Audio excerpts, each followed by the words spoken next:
Hi, folks. So we're continuing our series on its rooting lies in the feet, the releasing is in the legs, the directing is in the waist, and the taking shape is in the hands. So we've been doing this. This is our fourth week of this. We've been doing it for 3 weeks now. We're going to wrap up this week. Of course, we could do this forever because we could look at every single move in the form. But we're going to spend this week.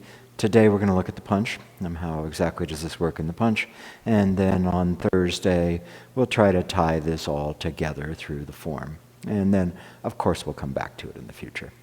So let's get going. To warm up today, let's do a first third.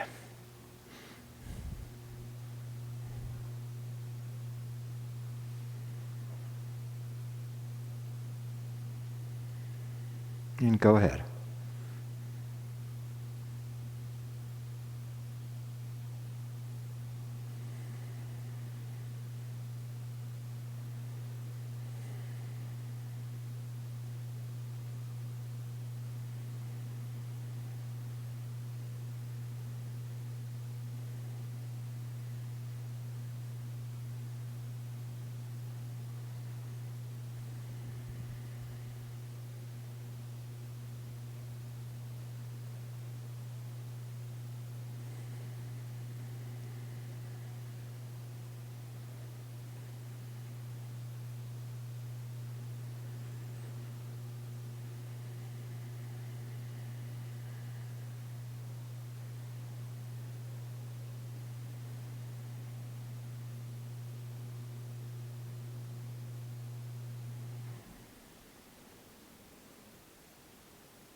Okay, so we're going to work on the punch, but before we do that, I want to answer some questions. Some have come in over the last week or two from people.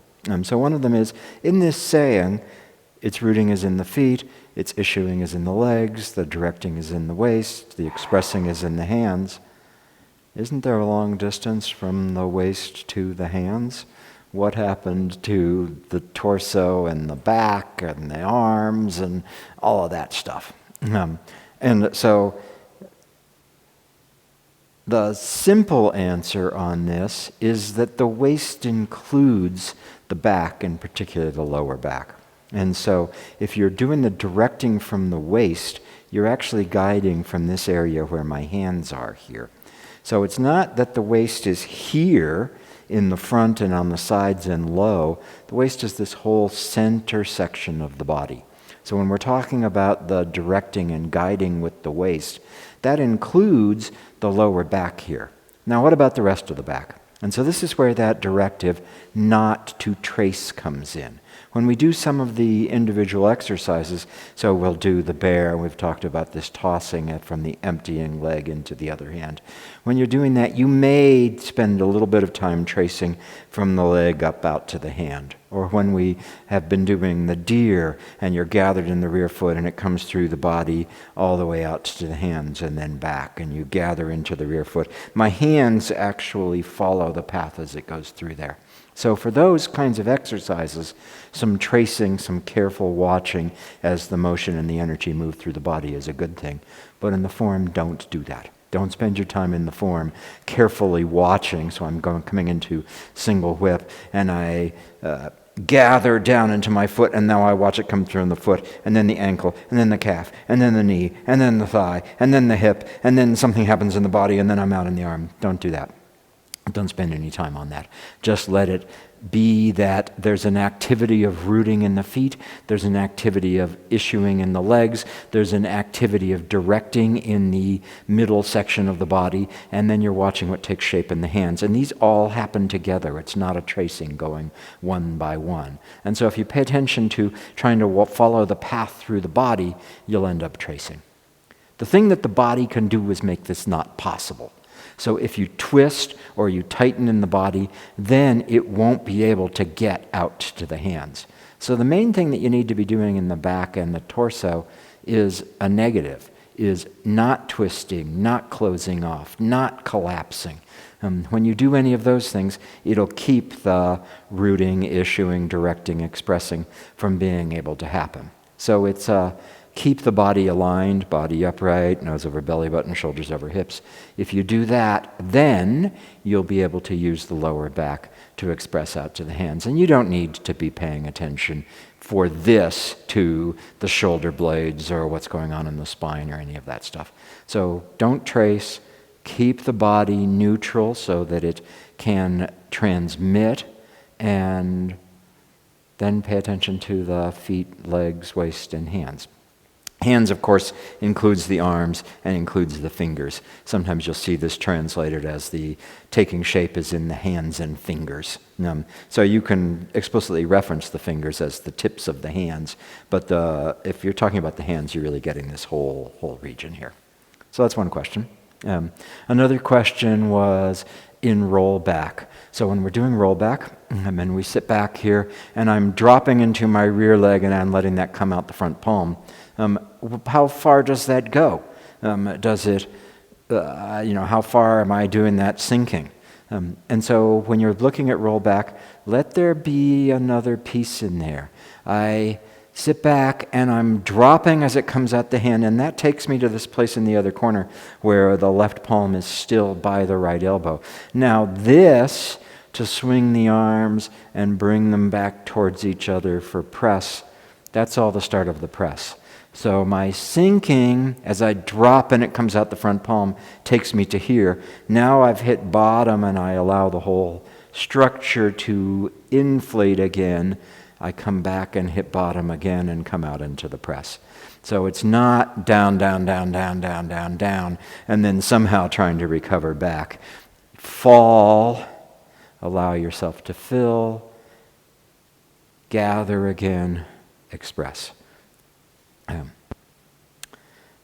You'll have to explore that some, but just notice that when you're doing roll back, the falling that issues out the front hand takes you to here, and now you're doing something new.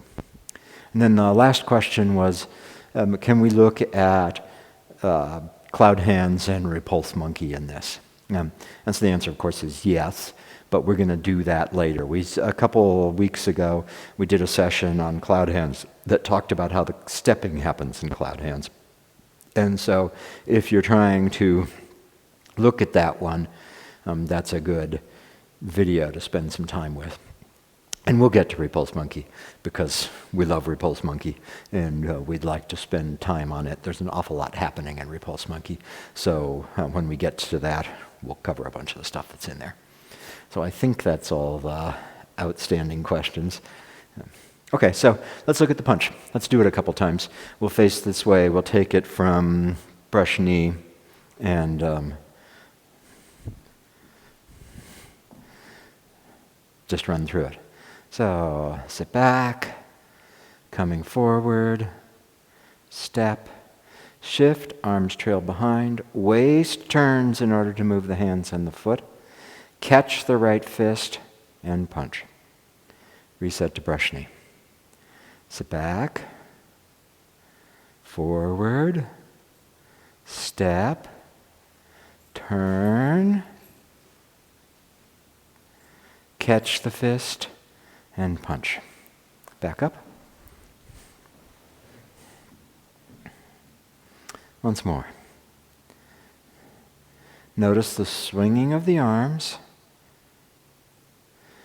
Catch your arms, turn the waist to move the hands and the fist. This is the particular point I'm interested in. Catch the fist and punch.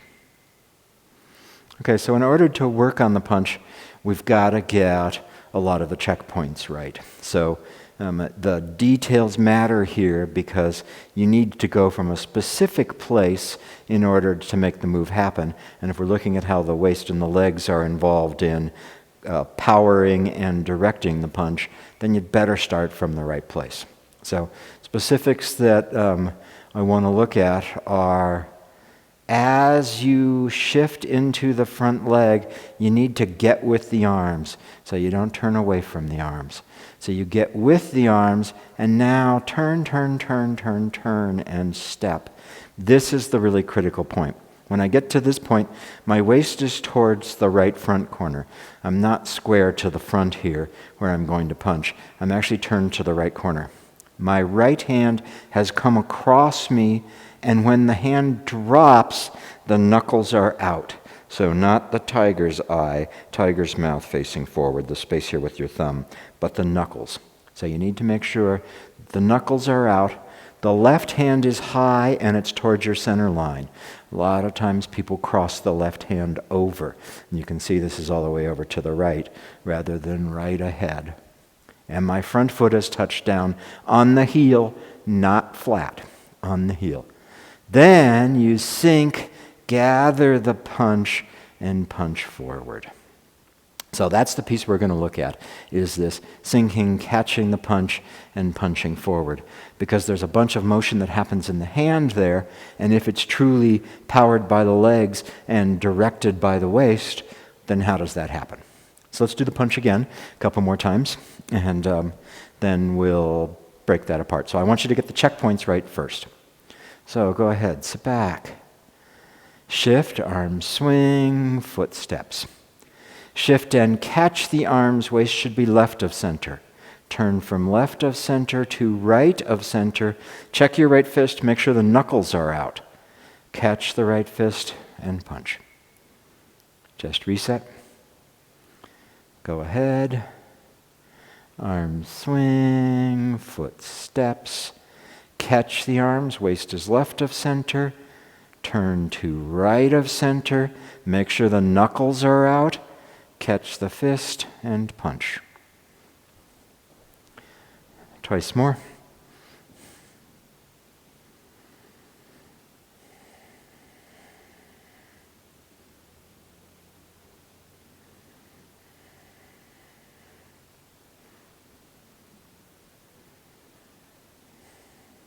Reset to brush knee.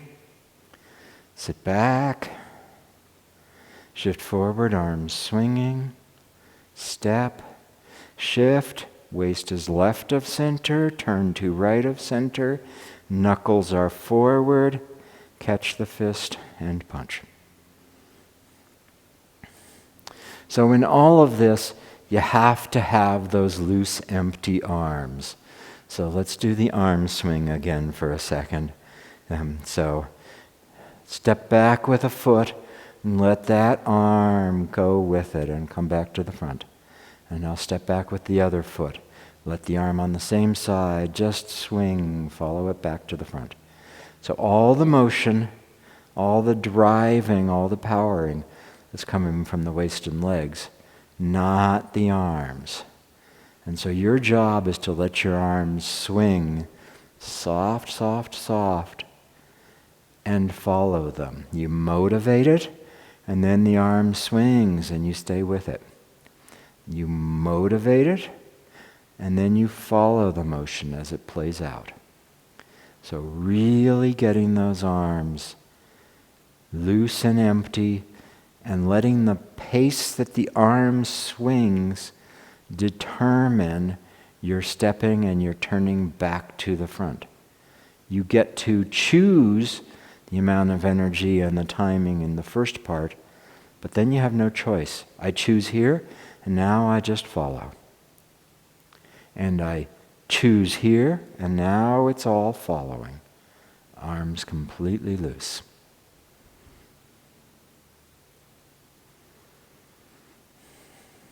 Another time on each side, and then we're going to check ourselves. Okay, so do it again, and this time don't come forward. Swing your arm and let it go. It should just fall into your side. And do it on the other side. Swing your arm and then stop, and the arm should just fall. Do that a couple more times. Swing and stop. And swing and stop. So you see what I'm doing when I'm doing this. Watch for a second here. When I'm making it work, I swing, and now as the arm comes back, I come with it, so I come back to the front. I drop the hand, and as the arm comes back, I come with it, so I come back to the front. And so you can do that and have it externally appear pretty good, but you're actually still moving the arms all the way through this. I don't know if you can tell, but here my arms are not loose. I'm actually controlling the arms, and I'm just synchronizing what's happening with the rest of the body so that it looks as if I'm swinging the arms and bringing them back to the front. But if I stopped moving my body, the arm would just stay out there. Powering it, the arm just stays there. If I can really loose the arm, then it just falls. And the way I come back to the front is as it falls, I turn so that it doesn't hit me. So if I power it, I swing and it stays out there. If I really let the arm go, when it comes back, it bounces into me. And in order to make the whole thing work, as it's coming back, I turn. So do this again a couple times. Swinging the arms, following it back to the front. Swing the arm, follow it back to the front. Swing the arm, follow it back to the front. Swing and follow. This time test yourself. Swing and stop. What did your arm do? Back to the front. Swing and stop. What did your arm do? And back to the front. Okay, this time follow. Swing, and as the arm falls, you follow. Swing, let the arm fall, and you follow it. Once more on each side.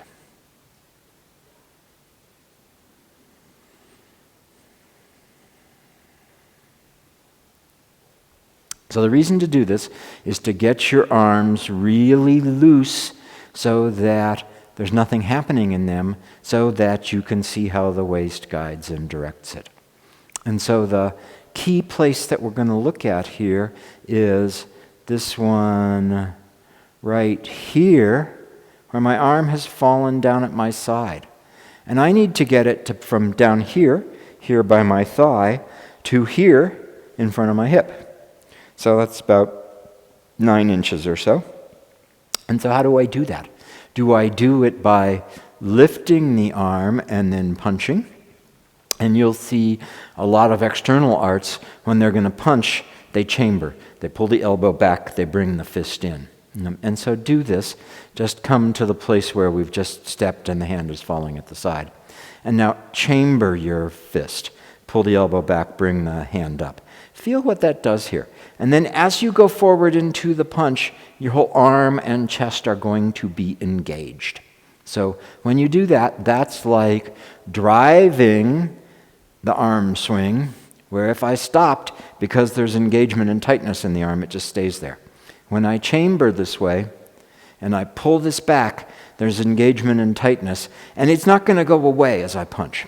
I'm going to still have that engagement and tightness. Now, I'm not saying that people who do external arts can't punch hard, because they can. Getting punched by somebody who's a good puncher is no fun. And so, we're not at all saying that somebody who does the chambering can't hit hard. But they won't be hitting with Tai Chi.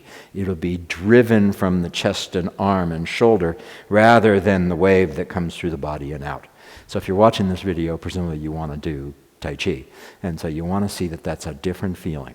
So I've got to figure out, how do I get the arm from here to here so that I can punch without engaging the shoulders, chest, arm to do that. And this requires this total swinging that we've just been doing. So I think this is easier to find in low punch. So let's spend a couple minutes doing low punch. Then we'll come back and look at it in the punch. And then I'll turn it over to Beth, who's going to work on how do you do the same thing with the legs. So just in case this one's not an easy one. So let's do low punch. I guess the way we've been doing it is we're facing this way for low punch. So fist, brush knee with the right foot forward and the left hand high. Sit back. Shift forward, swinging the fist. Sit down and catch the fist and punch. And so just so we know where we are, do that again. Right foot forward, left hand high. Sit back. Forward, swinging the fist, sit down, catch the fist, and punch. Okay, so let me show you first, and then we'll do it together. So from here, I sit back. As I come forward, my hand just swings. And so I could do this. I could rock forward and back, letting the fist swing and fall. And this is just like the arm swings. If I stop, the fist is just going to fall. It's my job to get out of the way of it. Then what I'm going to do is rearrange myself so that in the time it takes the fist to fall, I've rearranged the whole body. So the fist is just doing this. It doesn't know anything else. And while it's doing that, I rearrange my whole body so that I end up with the fist right here in front of my hip so that I can shift and send the punch out, keeping all of this soft rather than engaged. So let's do that some. Beth will face the same way as you. I'll face the camera, just so, why don't you move over that way a little bit so that you're not behind me. I'll face the camera so that you can see what I'm doing. And I want you to just, first we'll swing the fist a couple times, and then we'll work on catching it. So brush knee, right foot forward, left hand high. Sit back. And now just swing, and then come back. Let the fist fall. Swing, and let the fist fall. And so you see how I'm shifting back and forth between my left foot and to my right, and then back into my right as the fist falls. Stop this time, and the fist should just fall. If it didn't just fall, then you're holding it. So swing and let it fall and follow it back. And swing and let it fall and follow it back. Swing and stop. It should just fall. Again, swing, follow it as it falls back. Swing, follow it as it falls back. Swing, follow it as it falls back. This time, catch it. As it falls, sit down and catch the fist. Do that again. Brush knee, sit back, swing as the fist falls, follow it back. Swing as the fist falls, follow it back. Test yourself this time. Swing and stop. Fist should just fall. Okay, again. Swing, follow it back. Swing, the fist falls, you follow it back. This time catch it. Swing as it falls, you rearrange everything else so that when you end up here, the fist is right in front of your hip joint, and you can shift into low punch and drive that punch out. Once more to really get that feeling. Brush knee, right foot forward, left hand high. Sit back, Swing a couple times. As the fist falls, follow it back. Swing as the fist falls, follow it back. Test yourself, swing and let it just fall. Okay, get it swinging again. Swing as it falls, follow it back. Swing as it falls, follow it back. This time do it. Swing as it falls, rearrange everything. Did you catch it?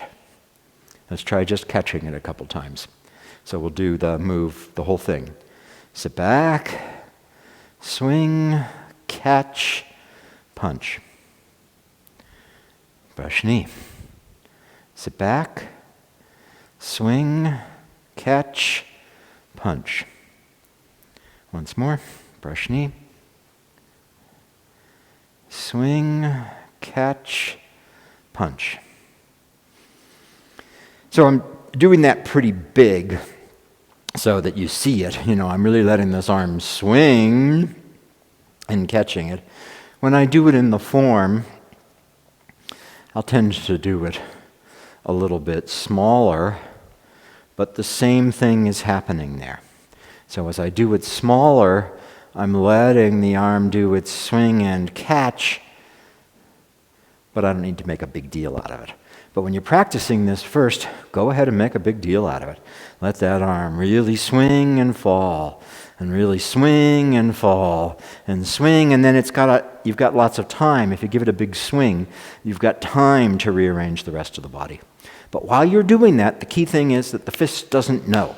The fist is not aiming for your hip. The fist is just falling. And your job is to get the hip there where the fist is going to fall. The fist is going to fall where it falls. It's not in control. The waist and hips are in control.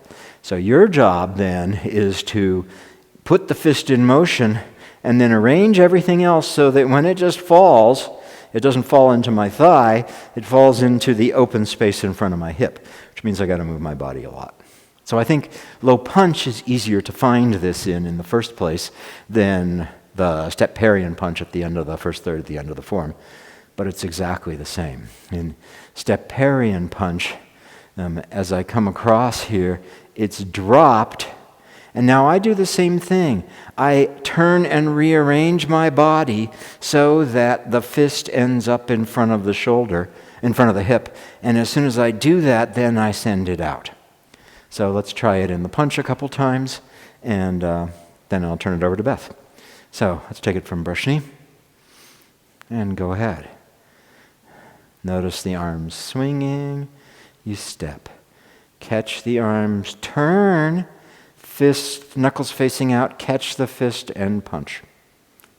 Again, brush knee, sit back, coming forward.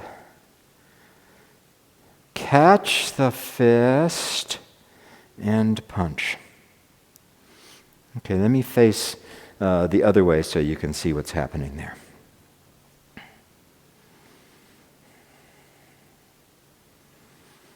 The hand drops, I sink and catch the fist and punch. I did it slow that time. I'll do it again for you so you can see it slow. Sitting back. The fist is dropping. As it drops, I sit down and turn, and then I come forward. And so you see the hand is going from here, dropped at my side, and I'm changing the whole rest of the body, which brings it here by the hip. It bends my elbow, but importantly, it doesn't take the elbow behind the side-to-side center line, that classic chambering, which will put tension in it. What happens is I move my center line so that the elbow here is still in front of my side-to-side center line. Just making that clear. Here, elbow is behind side-to-side center line. Here, side-to-side center line has moved so that the elbow is not behind it, and I can punch. A rule of internal arts is that the elbow should not go behind the side-to-side center line, because that'll tighten the chest and the arms. So you got to figure out how to do this without that. And chambering means that you've broken that rule, not internal anymore. So let's do another set of 3 doing this, just to try to get the feeling, and then I'll turn it over to Beth. I'm trying to have us not aligned for the... Okay, go ahead.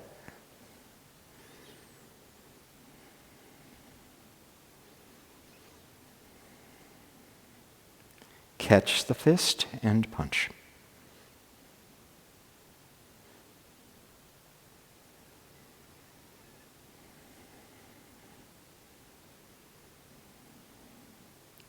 Catch the fist and punch. Once more.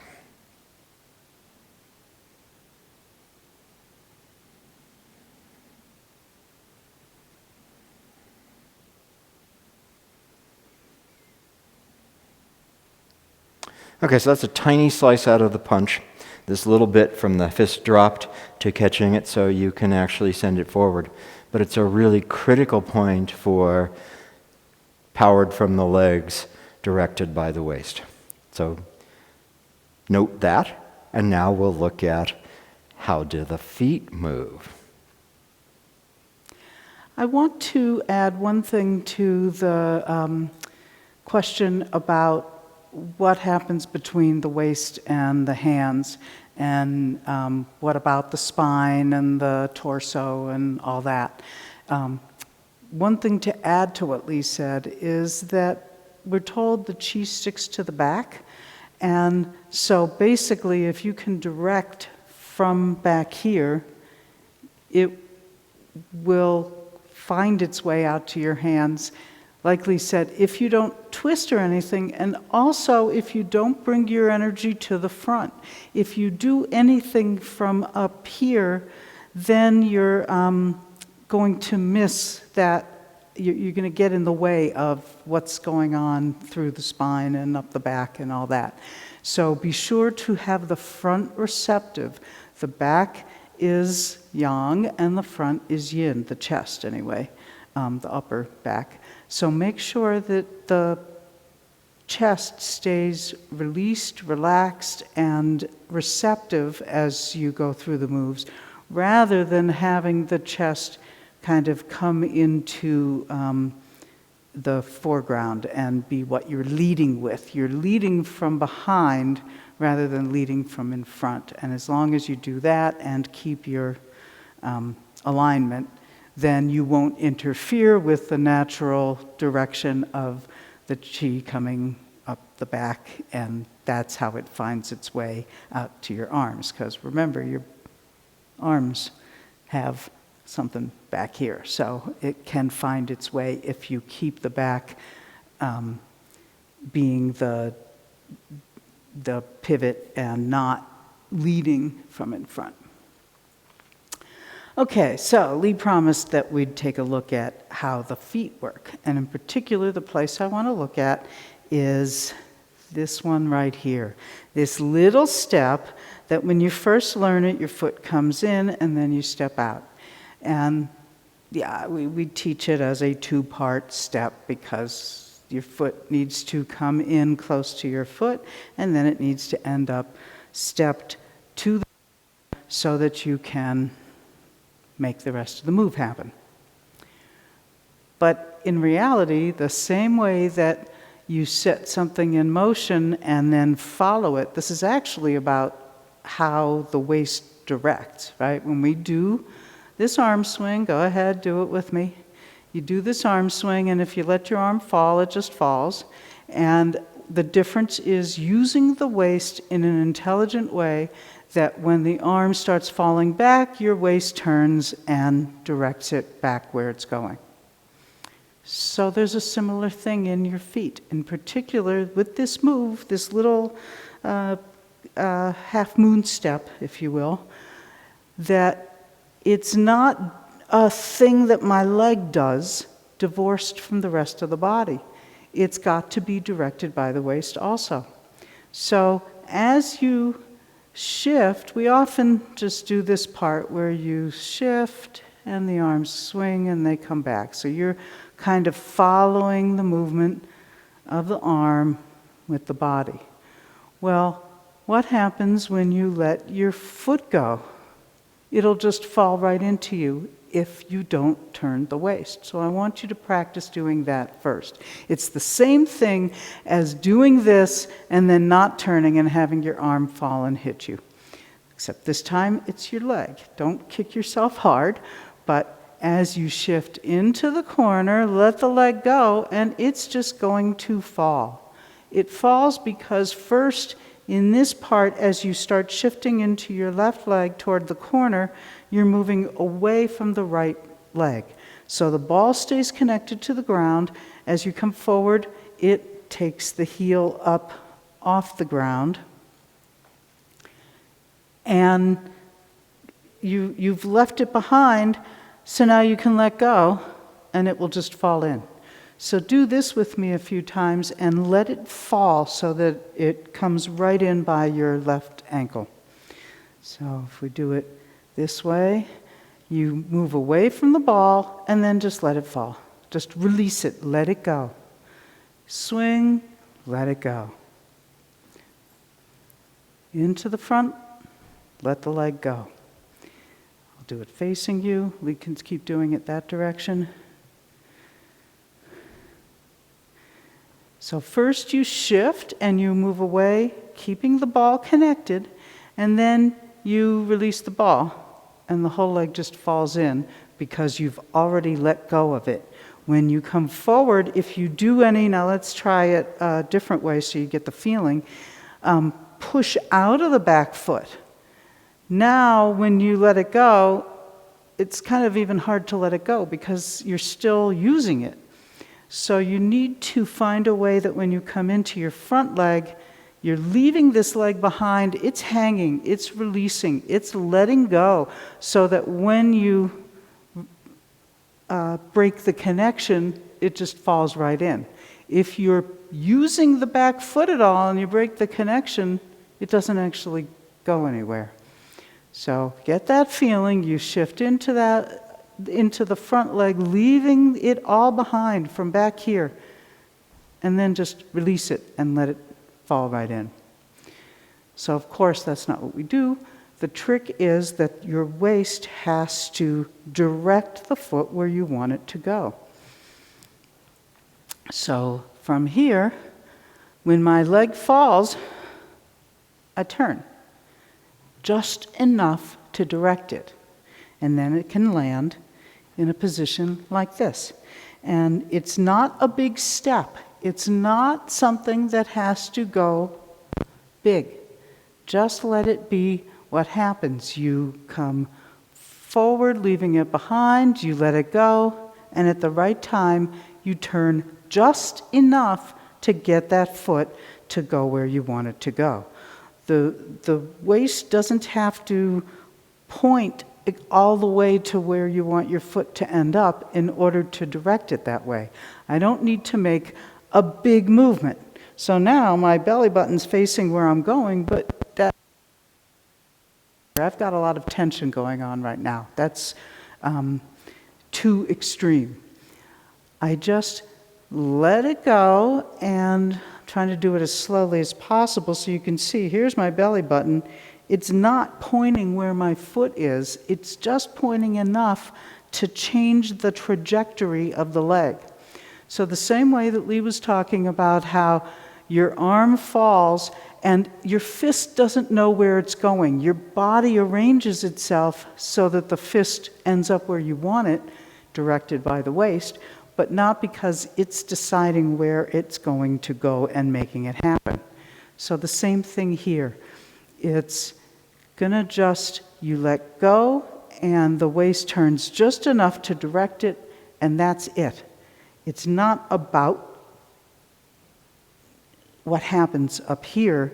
It's just about the leg doesn't know where it's going, and the waist turns just enough to send it where you want it to go. It's hard to talk about. It's kind of frustrating to practice, but it will feel much easier in a sense.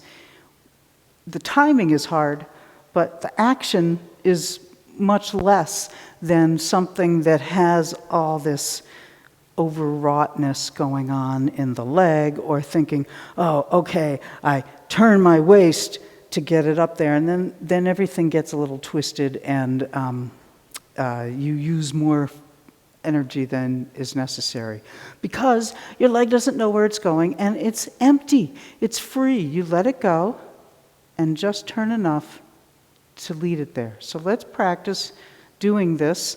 We'll do some more marching.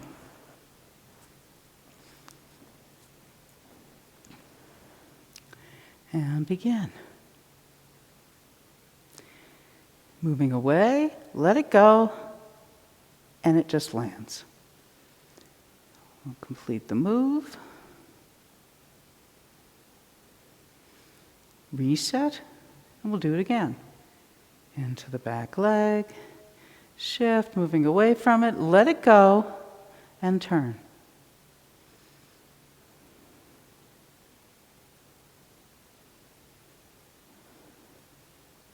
And once more, might have to back up. Moving away, let it go, turn the waist.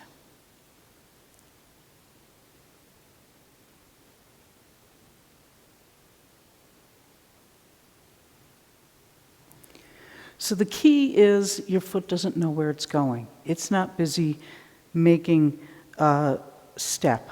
This step happens because of the shifting of the weight and the turning the waist and all that kind of stuff. It doesn't happen because your foot is making that step. So you might need to practice this some to get that feeling, but do look for that feeling. Here's an external clue as to whether or not you got it to do what you wanted. When I let the leg go and just turn enough to direct it, where my foot will land is about, I don't know, what is it, about a hand away from the leg I'm standing on, facing, there you go, facing the top third of my foot, and it'll be in the corner. So when I step it often ends up further back and further away.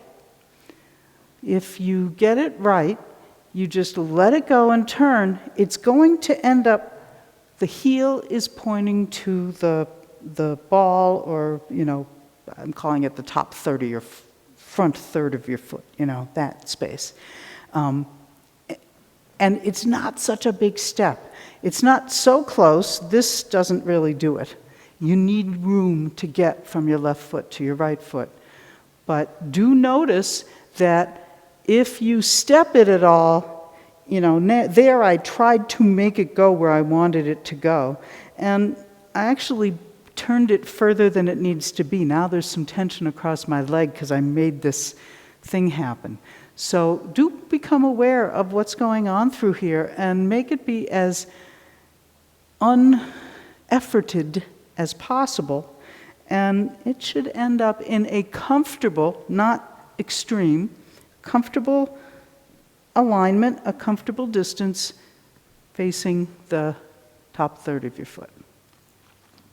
Now what happens after, so we've got this skillful use of the waist going on here, where as you release it, your waist turns just enough to put the foot there, but now we got to catch the arms. So if I just shift, my arms are disconnected. But the issue isn't turning to my arms, it's letting the waist follow and catch the arms. So that's the same thing Lee was just doing with us here, where your arm is at your side and you need to have it connected with the whole lower body so that you can deliver a punch.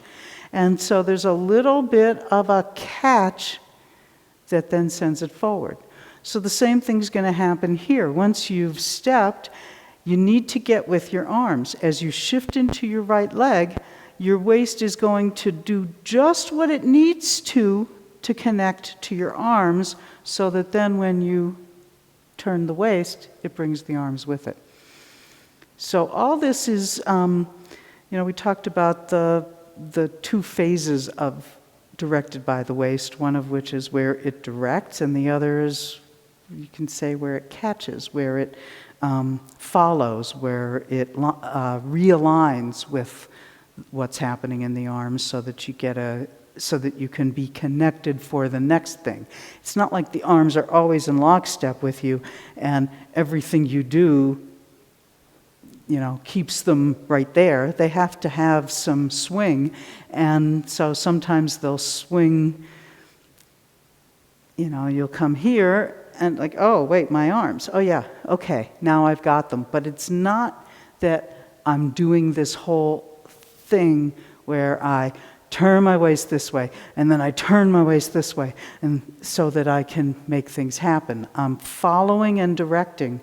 This is subtle, but it will feel very different when you get it, and it feels like less is going on. That's one of the hard things to believe, is that you can do very little, and by just directing and catching and following with the waist, small changes can make big things happen out in the arms. And this is a great place to look at how that all happens. So let's do it a little more, and now I want you to pay attention to the feeling of getting the arms from, once you've done this, notice where your hips are. They won't be that far, but where are your arms at that point, and how are you going to make them go to the trail place? See, there was just a little bit of a turn in the waist, so that now, whatever I do, I can direct it from the waist, and the arms will respond. So let's just do a little more.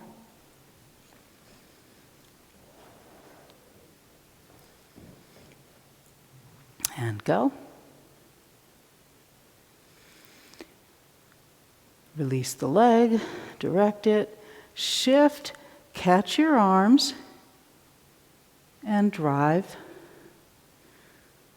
from the feet through the legs, waist directs, out the hands. And again. You release the leg and send it where you want it to go. Catch your arms, turn the waist, catch your fist, punch.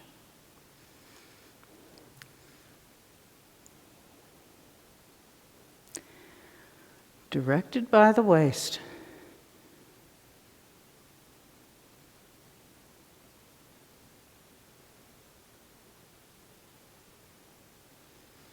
And rest your legs. So I'm going to do it once facing head on with you. And watch how much and how little my waist turns through that whole piece. Now here I have to keep it turning so that I can complete the move and bring that fist with me. But if you do too much, it's going to become a problem of,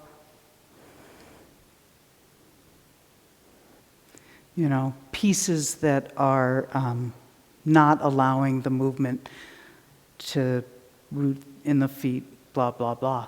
So look for the small changes, If I do it without moving my arms, you'll see what the dantian is doing. It moves, it moves, it moves, it keeps moving.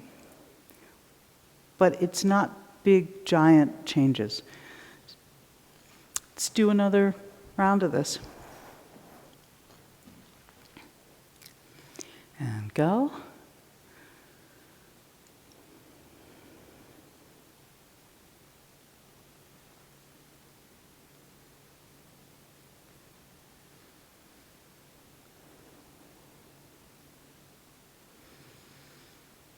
Look for a nice smooth feeling.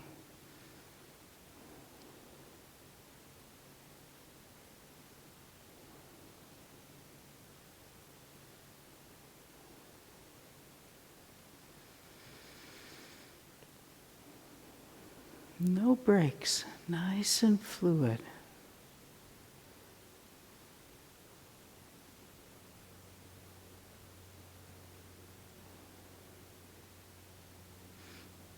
And the reason I'm talking about not making it be a lot of breaks is because when we work this way, as you're trying to find it, you may do some discrete kind of breaks in your movement. So, for example, coming to here, leaving that behind. And then, okay, new motion that gets it to here. And then, okay, new motion that lines me up here. And then, okay, new motion that makes me catch my fist. And that's fine to try to explore it and in your own practice, looking for the feeling and trying to make each little piece of this make more sense. But you don't want to turn your form into a bunch of discrete things that you do that then has a break before you connect up the next one. Because this move has a lot of changes, and they're not all at the same rhythm. You know, it's not just like on cog, everything going together and not having any life. So I don't mean smooth in that sense, but things are going to play out at their own rates, and you don't want to make them come to a stop in order to get the next thing to happen. Stop, next thing happens. Stop, next thing happens.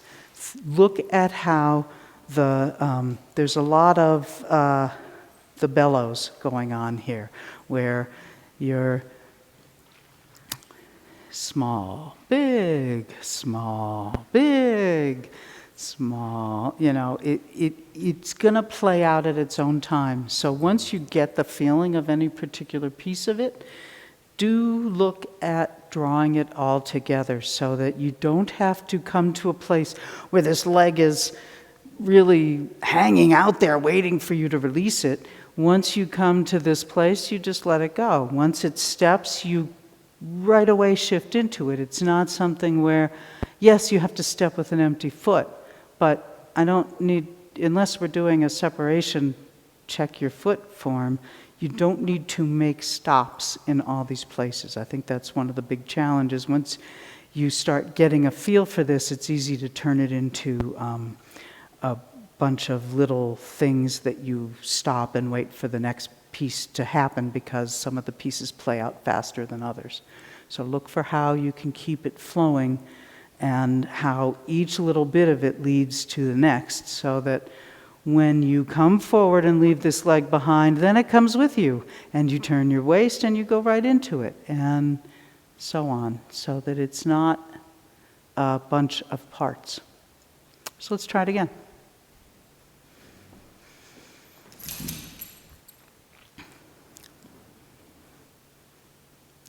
And go.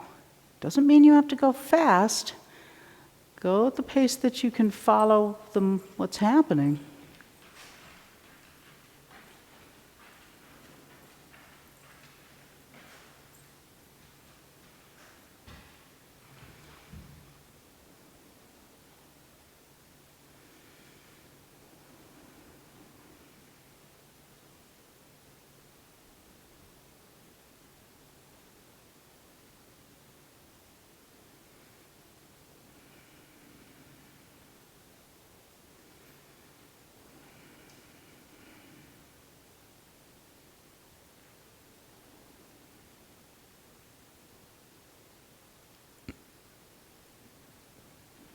And I think one of the keys is the thing that Lee talked about, that your limbs aren't busy arranging themselves to be where they need to go next. That's part of how you keep it flowing. If I just keep coming to stops, I'm thinking, oh, okay, I got to leave this leg here. Now I let it go, and it comes to here. And now I'm going to do the next piece. Let that connection, it takes you where it's going, and you use that to get to the next piece, not because your foot knew that it had to go here, and then you came to another stop in order to move on. Your foot doesn't know where it's going, the waist directs it. Your arms aren't busy making themselves go where you want them to go. Your arms are loose, they're connected, and they're going to follow the turning of the waist. So when you do this, they're just following where you're going as opposed to putting themselves where they've memorized to be. So if you think about the waist and your mind are the ones that know where everything's going.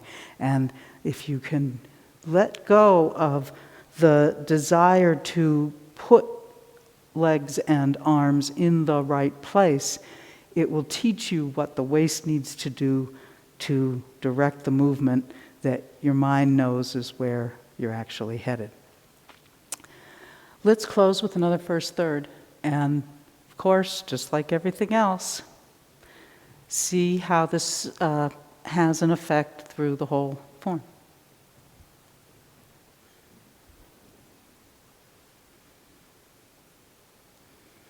And begin.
So let that sink in. Play with that for a while.